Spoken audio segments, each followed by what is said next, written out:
We have a sphere of radius 2 meters that has a uniform charge density of 3 coulombs per cubic meter, and we want to find the electric flux density field everywhere.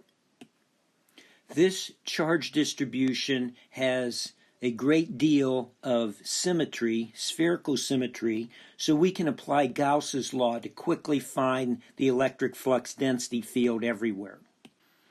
As always, begin by drawing a figure of the problem. Here is our sphere of radius 2 meters, and this spherical region has a uniform charge density of 3 coulombs per meter cubed. If you place a test charge anywhere, it will experience a force only in the radial direction. And that would be true whether the test charge was somewhere inside the distribution or outside the distribution of charge. The force will vary with the distance you are from the charge distribution, but it will not vary if you move in the theta or the phi direction. The electric flux density field, therefore, only has a component in the radial direction, and it only depends on R. The Gaussian surface that will match the symmetry of our electric flux density field will be a sphere. You'll have to apply Gauss's law in two regions. The first region is when the radius of your Gaussian surface is less than 2 meters, and the other region is when the radius of the Gaussian surface is greater than 2 meters. When the radius of the Gaussian surface is less than 2 meters, it's always inside your charge distribution.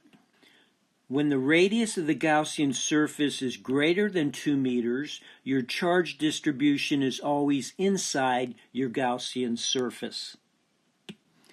Let's first look at region 1 when the radius of the Gaussian surface is less than 2 meters and apply Gauss's law.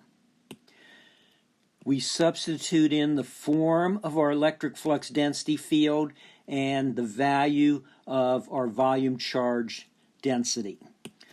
The electric flux density field is constant on the surface of our Gaussian surface, so we can move it to the left of the integral sign, and the unit vector in the r direction dotted with our surface differential gives us the surface differential in the r direction. Since the charge density is uniform inside our Gaussian surface, it can be moved to the left of the integral, so then we're just integrating dv, which will give us the volume of our Gaussian surface, 4/3 pi r cubed. The integral of ds sub r over the surface of our Gaussian surface is just the surface area of that sphere, which is 4 pi r squared. The 3's cancel, the 4 pi's cancel, and an r squared cancel from each side. When you put r in meters, you'll end up with coulombs per meter squared, so the electric flux density field for r less than 2 meters is r coulombs per meter squared. Now let's look at the region when r of our Gaussian surface is greater than 2 meters. Nothing will change on the left side of Gauss's law. The right side is going to change because the charge inside our Gaussian surface will always be the same. It will be the total charge on our sphere. So this r here will not be a variable. It will become the radius of our charge distribution, 2 meters. So since r has become 2 meters, you won't get the cancellation of an r squared from each side. So let's change this to 2 meters cubed and retain the r squared on the left-hand side. The 4 pi's will still cancel and the 3's will cancel. The charge enclosed will always be 8 coulombs, the total charge on our sphere. Solving for our electric flux density field, we get 8 over r squared, and that will be coulombs per meter squared when you put r in meters.